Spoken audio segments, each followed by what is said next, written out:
Chers abonnés de Gémi Voice, bonjour, bonsoir, selon l'ère où vous me suivez. Aujourd'hui, je vais partager avec vous un moment important, les discours prononcés par le président Félix-Antoine Tshisekedi lors du Global Gateway Forum le 9 octobre 2025. Dans ces discours, le président Félix a tendu la main à Paul Kagame, appelant à une paix des braves et demandant que l'escalade prenne fin, notamment par un ordre clair donné aux troupes du M23 de cesser les hostilités.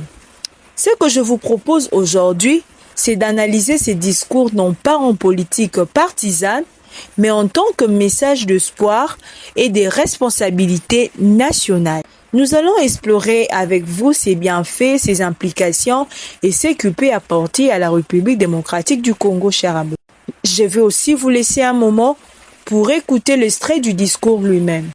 En prononçant ces discours devant un forum mondial, le chef de l'État montre que la République démocratique du Congo ne fuit pas ses responsabilités. Il se positionne comme un acteur de paix, ce qui peut renforcer le crédit international de la République démocratique du Congo. Écoutons l'extrait du discours du chef de l'État et puis nous allons revenir pour bien analyser. Mais il n'est pas trop tard pour bien faire.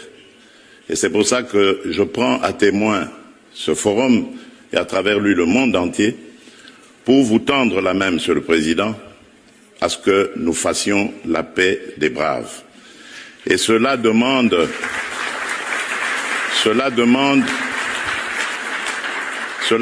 que vous donniez l'ordre aux troupes du M23 qui sont soutenues par votre pays d'arrêter cette escalade qui a fait suffisamment de morts comme ça. Nous les comptons par millions depuis des années. L'histoire nous jugera. Les discours soulignent implicitement qu'aucun développement durable ne peut venir dans un contexte d'insécurité. En appelant à la paix, le président oriente le regard vers la stabilité, condition nécessaire pour l'investissement, l'agriculture et puis l'éducation. En donnant ce message fort, le président, cher abonné, a voulu juste montrer aux Congolais que la paix n'est pas une utopie, mais un objectif tangible. Cela peut renforcer le moral national et encourager les citoyens à espérer et à participer encore. Les discours rappellent que la République démocratique du Congo ne demande pas seulement le geste, mais une coopération régionale. Cela montre une posture mature de leadership africaniste où la République démocratique du Congo, cher abonné, appelle à un règlement avec dignité. Les discours doivent être suivis d'actions concrètes, retrait effectif de troupes, vérification transparente, sanctions si possible. Il y a de risques que le mot reste symbolique si le terrain continue à brûler. L'opposition ou certains acteurs pourraient critiquer l'absence des résultats immédiats. Les présidents placent une charge sur Kagame. Les Rwandais pourraient réagir défensivement, ce qui pourrait rendre la coopération difficile. Malgré ces défis, chers abonnés, soutenir ces discours, c'est croire en une République démocratique du Congo qui refuse d'être éternellement en conflit, qui aspire à la paix, qui s'élève pour imposer la dignité. Mes abonnés, ces discours est une lumière dans une époque d'ombre. Il montre qu'un homme debout peut encore appeler la paix, même quand le vent sont contraires. Ce n'est pas une illusion, chers abonnés, c'est un geste de responsabilité publique. Si le président continue sur cette voie, je crois qu'il ne laisse pas ces mots rester vides.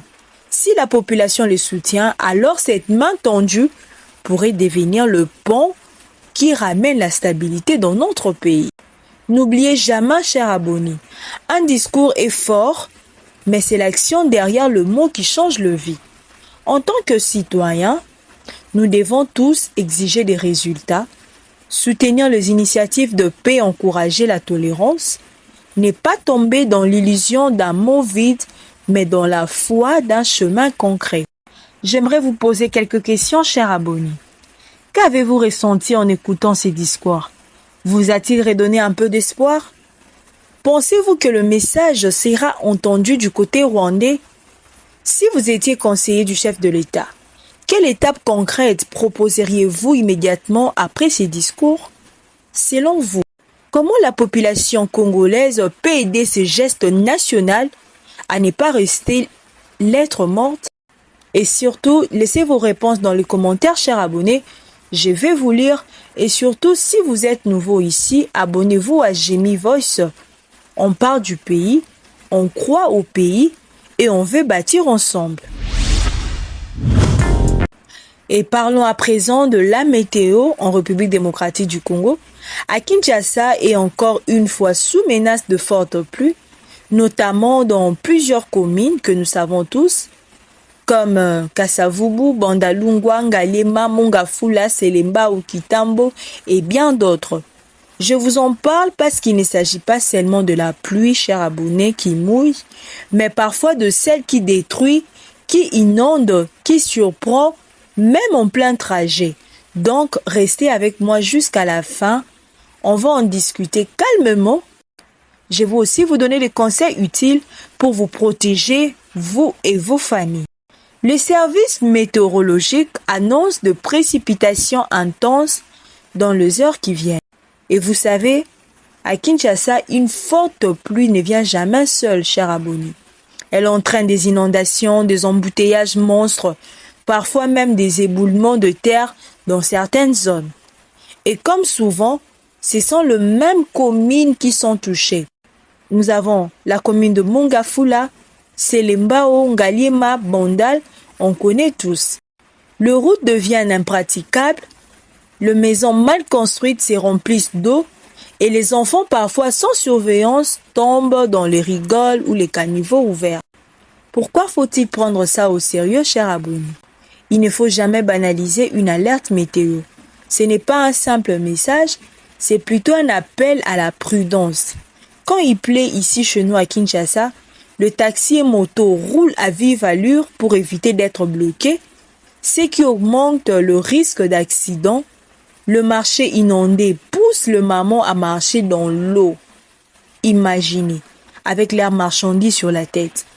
Les écoles ne prennent pas toujours les mesures pour protéger nos enfants. Certaines familles dorment dans des maisons fragiles, exposées aux éboulements. Et vous savez, les dégâts peuvent coûter très cher, que ce soit en matériel, en santé ou pire, en vies humaines. Voilà pourquoi je vous en parle avec tout mon cœur, chers abonnés. Soyons prévoyants, protégeons-nous. Alors, je vous encourage à vérifier vos toitures, vos portes et vos fenêtres. Évitez de vous déplacer pendant la pluie, surtout si ce n'est pas urgent. Ne laissez pas vos enfants jouer dehors. Débranchez vos appareils électriques si l'eau entre dans votre maison. Ne traversez jamais, je reprends, chers abonnés, ne traversez jamais les eaux fortes à pied ou en moto. Et vous, mes abonnés, vous habitez dans quelle commune? Est-ce que vous avez déjà été victime d'inondations? Quelles sont vos astuces pour vous protéger quand il pleut? Partagez vos expériences en commentaire. Peut-être que vos conseils vont sauver une vie. Le danger ne vient pas toujours de loin, cher abonnés. Parfois, c'est une simple pluie qui tombe au mauvais moment, au mauvais endroit. Soyons vigilants, soyons unis et préparés. Prévenir vaut mieux que guérir.